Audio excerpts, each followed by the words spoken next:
tauhidul ibadah. Tauhid al-ibadah. Tauhid ibadah artinya kita bicara tentang tauhid al-uluhiyah. Apa itu tauhid al-uluhiyah? Tauhid dalam rangka mengesahkan Allah Subhanahu wa taala dengan peribadatan kita kepada Allah Subhanahu wa taala. Karena kita tahu bahwa ada 3 tauhid yang harus kita imani. Pertama, ar-rububiyah, mengesahkan Allah Subhanahu wa taala dalam seluruh perbuatan-perbuatan Allah Subhanahu wa taala.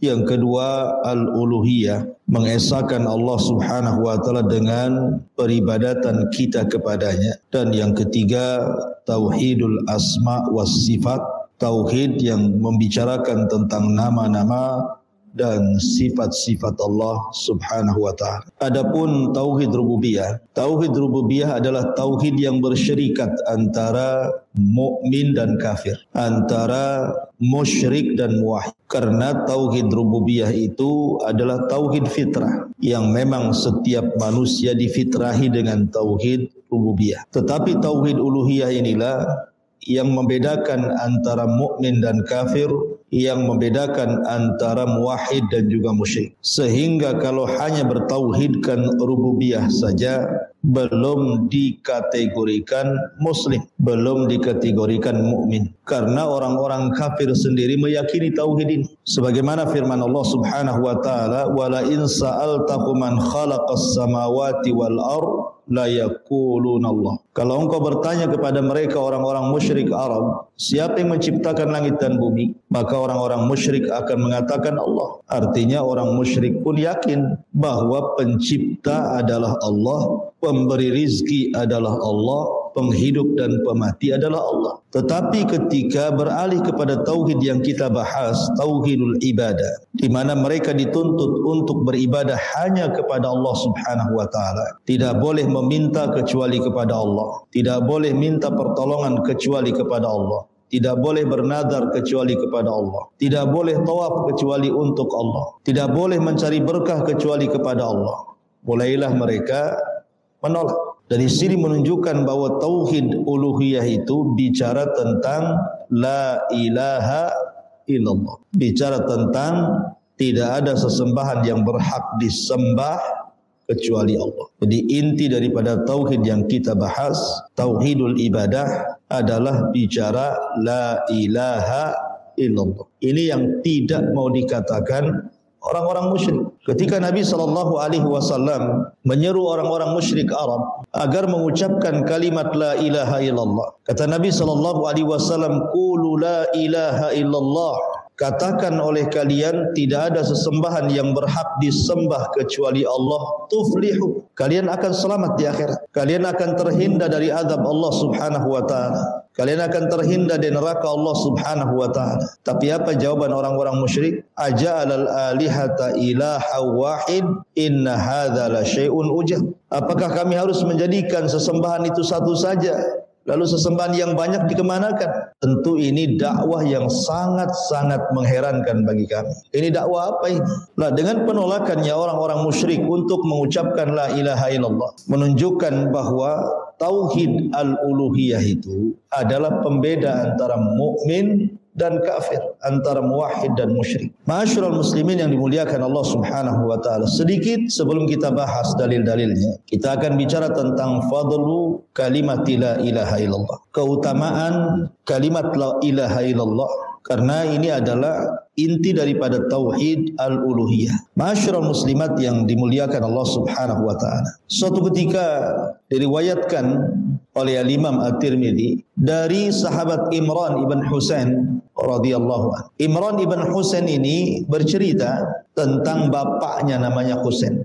Ketika Nabi SAW hijrah dari Mekah ke Madinah, Nabi SAW berdialog dengan Husain, ayah daripada Imran ibn Husain. Kata Nabi SAW, "Ya Husain, kam ta'bud al-yawma ilahan?" Berapa macam Tuhan yang kau sembah dalam satu hari itu? Maka Husain mengatakan, 7 sesembahan. Yang 6 letaknya di bumi dan yang 1 letaknya di langit. Maka Nabi SAW mengatakan dari 7 sesembahan itu, yang 6 diletakkan di bumi, yang 1 diletakkan di langit itu, mana yang lebih kau sukai? Mana yang lebih kau takuti? Maka Husain mengatakan Tuhan yang ada di langit. Maka Nabi SAW mengatakan, ya Husain, bagaimana kalau seandainya engkau mau masuk ke dalam Islam, maka kuajarkan kepadamu 2 kalimat yang akan bermanfaat untukmu. Maka ketika Husain pun betul-betul masuk Islam, akhirnya Nabi SAW mengajarkan kepada Husain 2 kalimat. Allahumma alhimni rushdi wa idhni min syarri nafsi. Ya Allah, ilhamkan kepadaku petunjukmu untukku dan hindarkan aku dari kejelekan diriku. Memang riwayat ini ada sebagian ulama yang melemahkan, salah satunya adalah Syekh Albani rahimahullahu taala. Tapi ada juga ulama yang mensahihkan hadis ini. Syahidnya di sini adalah ketika Nabi SAW mengatakan kepada Husain, berapa Tuhan yang kau sembah? Dia mengatakan 7, yang 6 di langit, yang 1 di langit, yang 6 di bumi. Artinya Husain memahami bahwa di langit itu ada Tuhan. Kemudian ketika ditanya, mana yang lebih kau takuti? Tuhan yang ada di bumi atau di langit? Dia mengatakan yang ada di langit. Maknanya bahwa kalau seandainya yang kau sukai dan yang kau takuti yang ada di langit, lalu ngapain sudah tinggalkan sajalah Tuhan-Tuhan yang ada di bumi itu? Apa kalau seandainya kau tinggalkan Tuhan-Tuhan yang ada di bumi dan hanya menyembah Tuhan yang di langit, maka Tuhan-Tuhan yang ada di bumi ini akan bersatu kemudian akan memerangi Tuhan yang ada di langit. Maka Imran mengatakan dalam riwayat yang lain, mustahil, karena Tuhan yang ada di langit lebih kuat dibandingkan Tuhan yang ada di bumi. Nah, kalau sudah kau yakini itu, masuk Islam saja. Karena keyakinan Islam memang tidak adalah haula wala quwata illa billah, tidak ada daya dan upaya serta kekuatan kecuali hanya milik Allah yang ada di langit.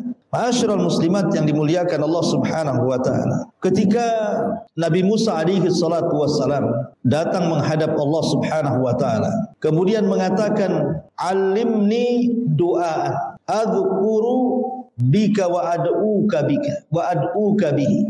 Musa mengatakan, "Ya Rabb, coba ajarkan kepadaku beberapa kalimat yang aku bisa berzikir dengan kalimat itu dan berdoa dengan kalimat itu." Maka Allah Subhanahu wa taala mengatakan, "Qul ya Musa la ilaha illallah." Katakan wahai Musa, la ilaha illallah. Nabi Musa mengatakan, "Ya Rabb, janganlah kalimat itu. Kalimat itu banyak orang yang mengucapkannya. Saya ingin kalimat yang lain yang tidak diucapkan banyak manusia." Maka Allah mengatakan, "Qul ya Musa la ilaha illallah." Wahai Musa, sudah ucapkan la ilaha illallah, itu sudah cukup. Kemudian Allah Subhanahu wa taala memberitahu tentang keutamaannya.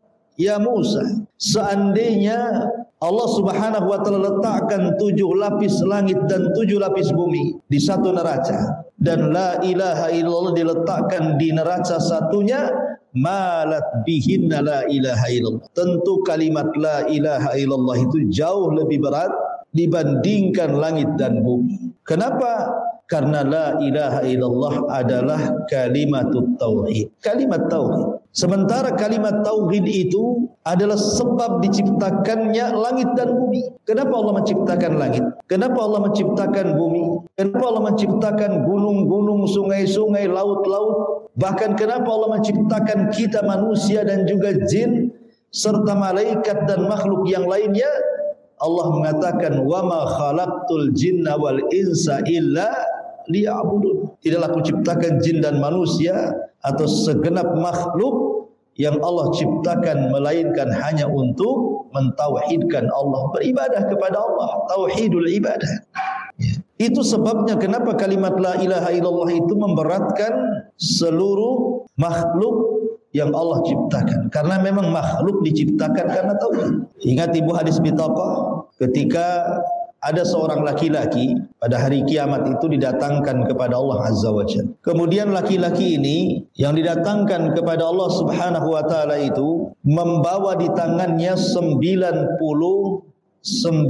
catatan. 99 catatan, semua isinya kejahatan dia. ketika menghadap Allah Subhanahu wa taala, maka Allah Subhanahu wa taala mengatakan kepada orang yang membawa 99 catatan semua kejahatannya. Kata Allah, coba bentangkan satu saja catatan, saya ingin melihat apa isinya. Maka dibentangkanlah satu catatan itu. Rupanya satu catatan itu panjangnya sejauh mata memandang, dan isi catatannya adalah kejahatan, keburukan, kemaksiatan yang ia lakukan di bumi. Itu baru satu catatan. Kejahatan semua isinya sejarak mata memandang. Banyak sekali isinya. Ini belum dibuka yang 98-nya ya, baru satu saja. Kemudian Allah Subhanahu wa taala mengatakan, coba kau lihat catatan itu. Ada enggak yang salah? Maka hamba ini mengatakan, tidak ada ya Rabb, semua benar.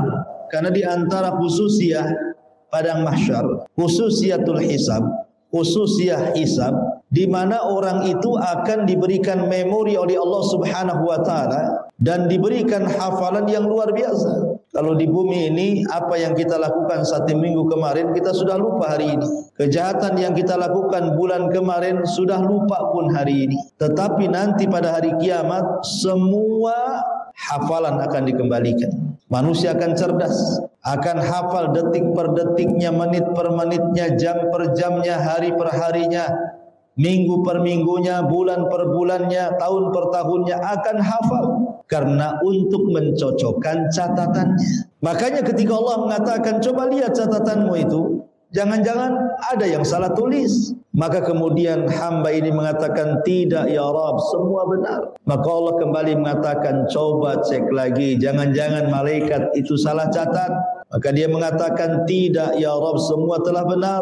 Maka ketika dia sudah putus asa karena isinya jahat semua, maka Allah Subhanahu wa taala katakan, adakah kebaikan yang kau miliki untuk membandingkan atau untuk menandingi catatan ini? Karena dia sudah kalah mental dulu, sudah kena mentalnya. Dia mengatakan, ya Rabb, sebanyak ini kejahatanku, seandainya aku punya kebaikan, buat apalah kejahatan yang banyak ini? Maka kemudian dia pun sudah putus asa, hampir melangkah ke neraka. Maka Allah Subhanahu wa taala mengatakan, jangan tergesa-gesa, kemari engkau. Kemudian Allah memberitahu bahwa dia punya satu kartu sakti. Rupanya kartu itu tulisannya la ilaha illallah. Maka Allah pun kemudian mendatangkan timbangan, meletakkan 99 catatan keburukan dan meletakkan kartu la ilaha illallah.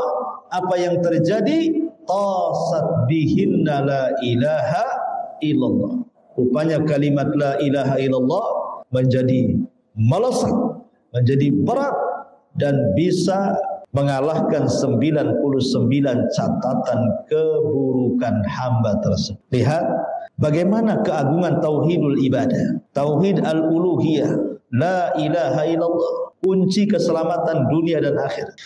Makanya wajar Nabi SAW mengatakan di hadapan manusia berdasarkan hadis Abi Hurairah radhiyallahu anhu. Kata Nabi SAW ketika ditanya oleh Abu Hurairah, ya Rasulullah, man as'adun nas bi syafaati yaumal qiyamah. Rasul, orang yang paling bahagia pada hari kiamat itu siapa sih? Maka Rasul mengatakan, sungguh engkau bertanya dengan pertanyaan yang besar.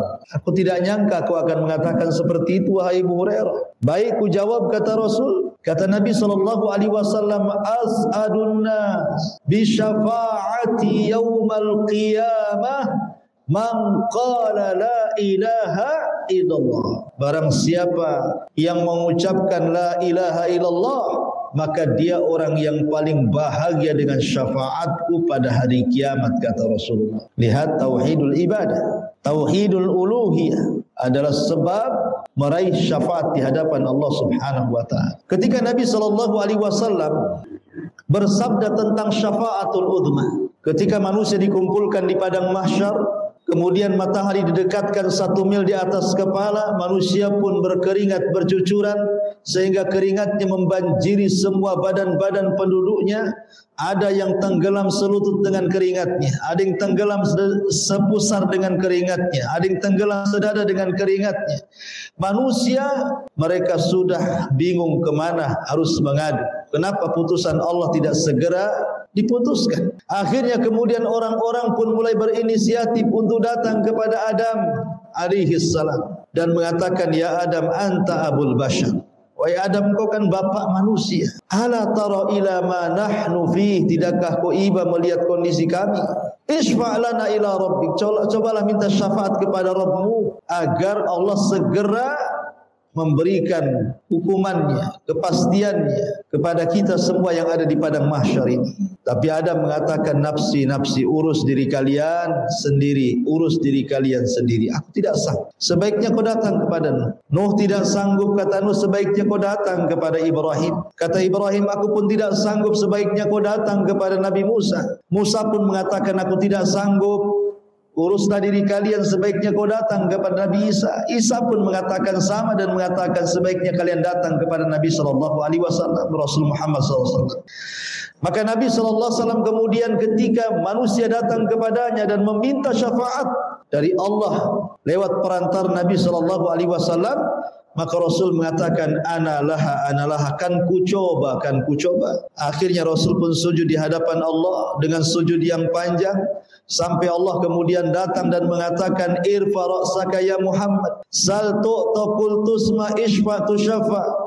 Angkat kepalamu wahai Muhammad, bicara kau didengar, minta kau dikasih, mintalah syafaat, aku akan beri kau syafaat. Maka salah satu syafaat yang diminta oleh Nabi SAW adalah man qala la ilaha illallah. Ya Rabb, selamatkan orang yang masih dalam hatinya tertanam kalimatut tauhid, tauhidul ibadah, tauhidul uluhiyah, la ilaha illallah. Selamat akhirnya orang-orang yang mentauhidkan uluhiyah itu.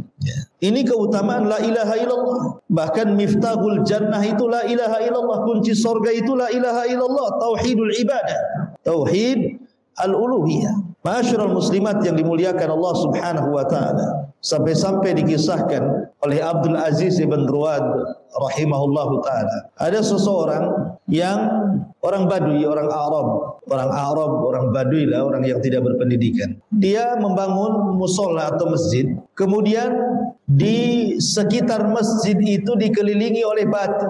Jadi di luar masjid itu dia letakkan beberapa batu dalam bentuk berhala.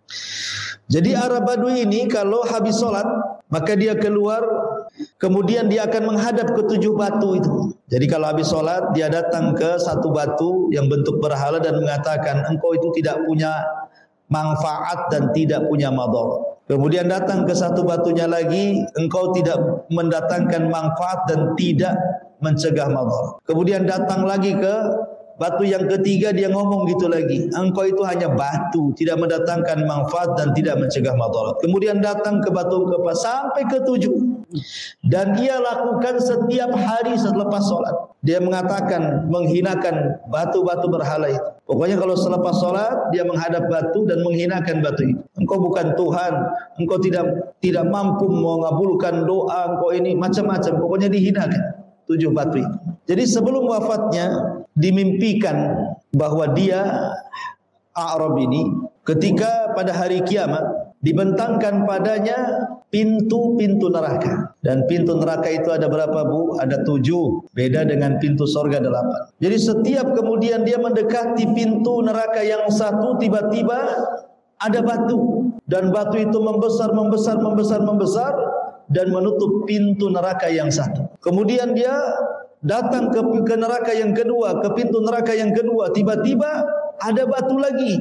Kemudian batu itu membesar, akhirnya kemudian menutupi pintu. Dan begitu seterusnya sampai 7 pintu neraka tertutup dengan batu yang sangat besar itu. Kemudian dikisahkan kenapa kok dia mendapatkan kebahagiaan ditutup pintu-pintu neraka sehingga dia tidak bisa masuk neraka. Akhirnya dia dimasukkan ke dalam surga. Ini kebahagiaan. Karena semasa di dunia dia tidak yakin dengan batu, dia tidak yakin dengan berhala, dia hanya yakin dengan Allah Subhanahu wa taala. Begitulah orang yang mentauhidkan Allah, Allah akan selamatkan dia. Ya. Ma'asyiral muslimat yang dimuliakan Allah Subhanahu wa taala. Nabi sallallahu alaihi wasallam pernah mengatakan di hadapan para sahabatnya, "Umirtu an uqatilan nas hatta yashhadu an la ilaha illallah wa anna Muhammadar Rasulullah." Kata Nabi sallallahu alaihi wasallam, aku diperintahkan untuk memerangi manusia sampai mereka mengucapkan kalimat la ilaha illallah, kalimatut tauhid, tauhidul uluhiyah, tauhidul ibadah. Ya. Artinya Nabi sallallahu alaihi wasallam diperintahkan menyerang itu disebabkan kalimat la ilaha illallah. Syariat jihad tegak itu karena la ilaha illallah. Kenapa Allah turunkan kitab mulai dari Taurat, Injil, kemudian Zabur sampai Al-Quran? Tidak lain dan bukan karena la ilaha illallah. Kenapa Allah Subhanahu wa taala utus para nabi dan rasul? Hampir 124.000 nabi, 315 rasul diutus oleh Allah Subhanahu wa taala ke permukaan bumi.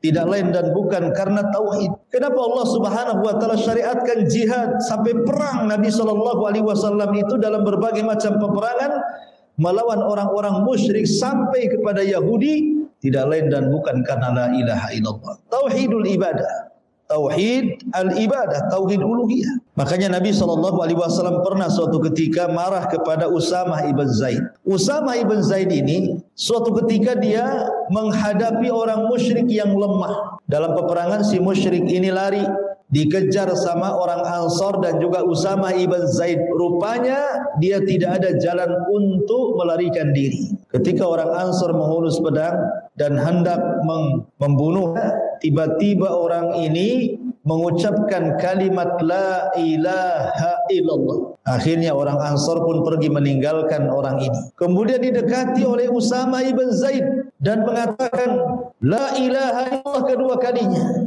Tetapi tetap Usamah membunuhnya. Akhirnya kabar pembunuhan ini sampai kepada Rasul. Rasul memanggil Usamah dan mengatakan, ya Usamah, kenapa engkau membunuh orang yang sudah mengucapkan la ilaha illallah? Kata Usamah, Rasul, dia takut pedangku, ini siasat perang. Bisa saja dia pura-pura mengucapkan kalimat itu, habis itu kemudian dia menikam diriku. Makanya aku bunuh dia, itu pura-pura saja. Tapi Rasul mengatakan, ya Usamah, apakah engkau sudah belah dadanya sehingga engkau tahu isi jantungnya?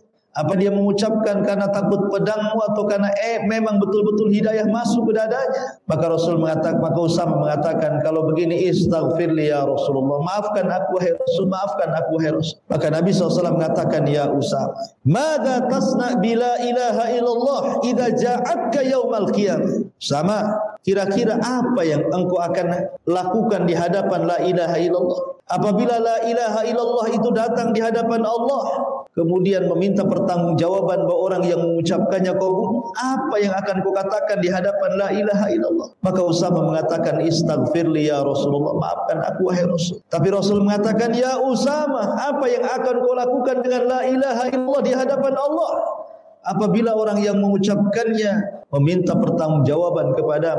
Usamah terus mengatakan, istaghfirli, istaghfirli, ampuni, ampuni, maafkan, maafkan aku ya Rasulullah.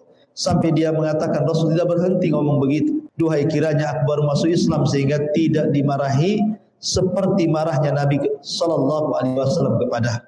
Lihat bagaimana Nabi sallallahu alaihi wasallam membela orang musyrik di tengah-tengah pertempuran karena dia mentauhidkan tauhidul ibadah, tauhid al-uluhiyah, mengucapkan la ilaha illallah. Rasul sampai ngomong dengan nada tinggi kepada Usamah, kenapa kau bunuh orang yang mengucap kalimat la ilaha illallah wahai Usamah?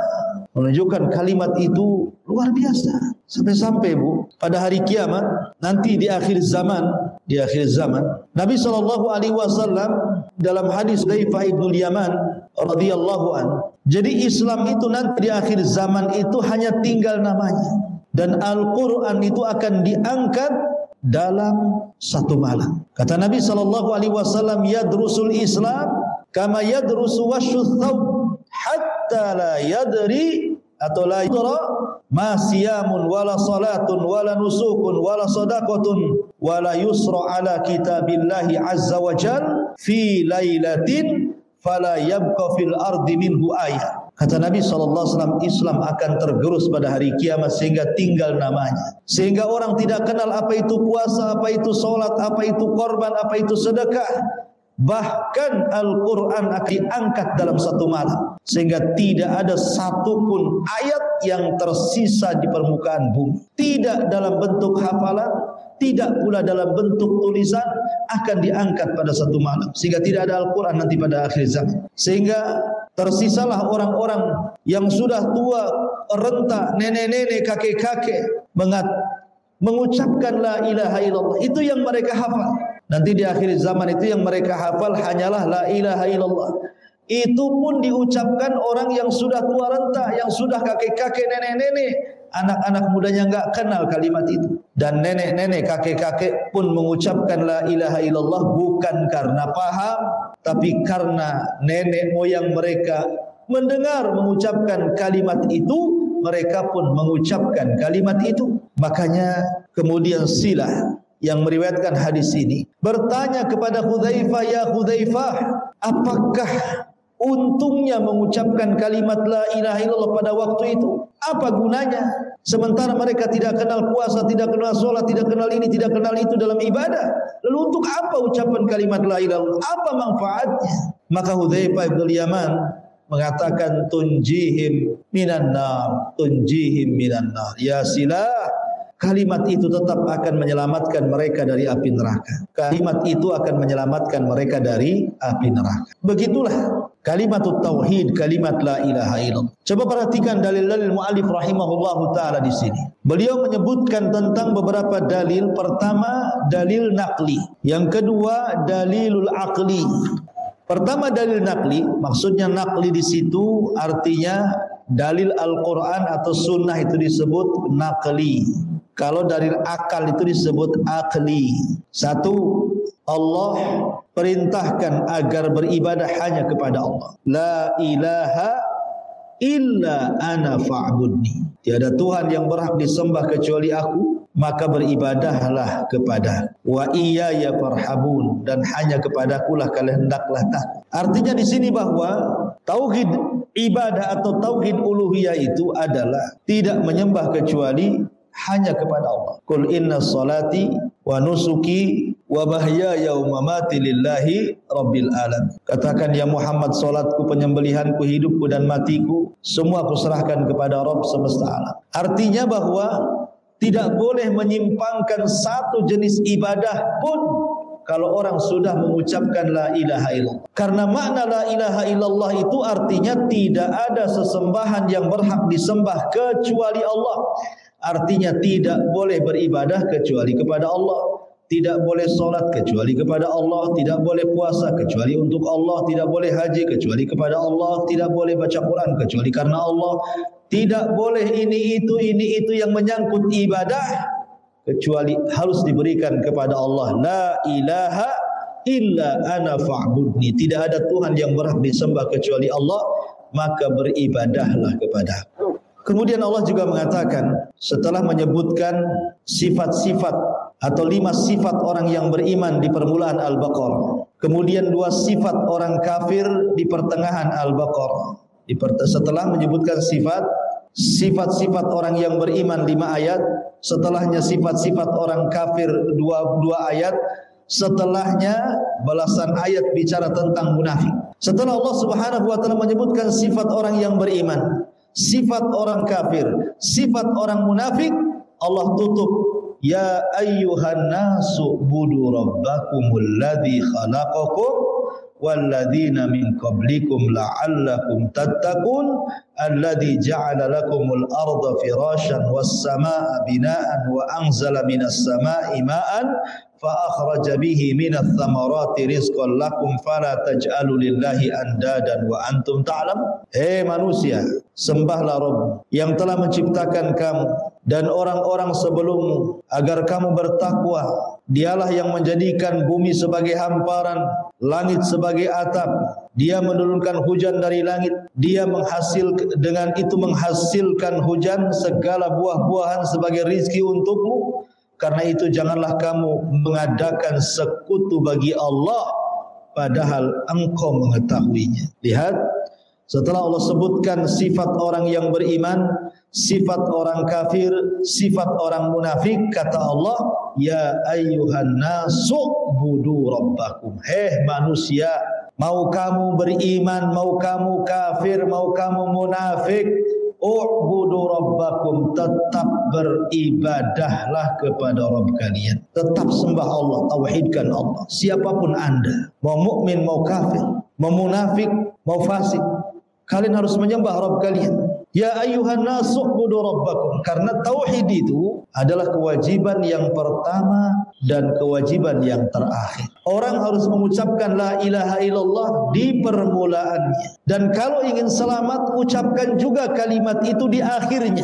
Man qala la ilaha illallah fi akhiri kalamihi dakhalal jannah. Barang siapa yang mengucapkan kalimat la ilaha illallah di akhir kehidupannya, maka dia masuk surga. Ya. Karena kewajiban awal dan akhir itu la ilaha illallah. Kewajiban setiap manusia la ilaha illallah. Kenapa kita harus menyembah kepada Allah saja?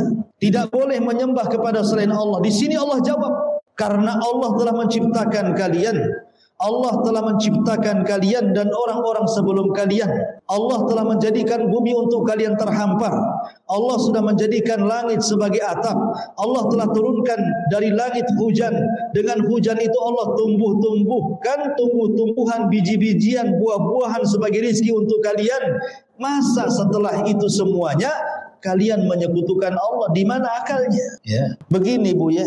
Saya contohkan yang mudah-mudah saja. Sering saya contohkan, kalau ibu atau seseorang lah, jangan ibu, pulang kerja jam 1 malam, tiba-tiba kecelakaan tunggal, motornya nabrak tiang listrik, langsung dengan kecepatan tinggi, langsung tergeletak, darah di kepala mengalir, kemudian tangan dan kaki juga patah tulang, nggak ada orang, kemudian berteriak-teriak kesakitan, nggak ada yang nolong. Tiba-tiba saat-saat kritis dia, datang mobil pribadi. Tiba-tiba melihat ada orang kecelakaan, langsung ditolong, langsung dibawa ke rumah sakit, langsung diobati. Yang patah langsung dioperasi. Kemudian darah yang banyak keluar, langsung diberikan darah. Sampai akhirnya dengan perjuangan yang luar biasa dia pun sembuh. Semua yang nanggung biayanya orang yang nolong ini, padahal dia tidak nabrak, hanya nolong saja. Betul-betul ditolong sampai dia sembuh, tidak jadi mati. Kemudian yang patah bisa sembuh lagi dengan cara operasi. Dengan perjuangan dia pun sembuh. Kira-kira orang ini akan bersyukur enggak sama orang yang nolong itu? Pasti bersyukur. Orang ini akan melupakan kebaikan orang ini enggak? Saya kira enggak akan pernah melupakan kebaikan. Kalau bukan karena dia, tentu dia sudah tewas di jalan, sudah kritis. Dia tidak akan melupakan kebaikan orang yang nolong ini. Coba bayangkan, kita bicara tentang Allah Subhanahu wa ta'ala. Allah yang menciptakan kita dari ketiadaan kita. Allah yang membesarkan kita. Allah berikan pandangan kepada kita, mata kepada kita, hidung, telinga, kekuatan jalan, fisik, kaki, tangan, otak, dan begitu seterusnya. Habis itu Allah Subhanahu wa ta'ala sediakan bumi dan hamparannya. Habis itu Allah Subhanahu wa ta'ala sediakan rizki dan rumah, makan, dan begitu seterusnya. Allah semua kasih kepada kita. Kok kita tidak ingat sama Tuhan yang menciptakan kita? Malah kita kemudian berterima kasih kepada sesembahan-sesembahan selain daripada Allah yang tidak ada berserikat soal ciptaan dan soal rizki yang diberikan kepada kita. Di mana akalnya? Ya. Harusnya sebagaimana orang yang kecelakaan bersyukur kepada yang menolongnya, Allah jauh lebih penolong dibandingkan orang yang menolong ini. Kalau dia menolong itu hanya sekali saja, manusia itu menolong hanya sekali, 2 kali saja, Bu. Enggak mau juga menolong terus-terusan. Tapi Allah Subhanahu wa ta'ala zat yang maha penolong itu terus kita ditolong sejak lahir sampai wafat. Tapi kita tidak pernah berterima kasih kepada Allah. Padahal cukup kita mentauhidkan Allah itu terima kasihnya. Fa'alam annahu la ilaha illallah. Ma'asyiral muslimat yang dimuliakan Allah Subhanahu wa ta'ala. Dan begitulah seterusnya, banyak dalil-dalil, ibu bisa baca sendiri ya, baik dari Al-Quran ataupun dari hadis-hadis Nabi SAW tentang pentingnya tauhidul ibadah, baik dalil-dalil nakli ataupun dalil-dalil akli. Ya, kurang lebihlah inti dalil-dalil yang ada di kitab ini sebagaimana yang sudah saya jelaskan. Ya. Baik, sampai di sini. Mudah-mudahan ada manfaatnya.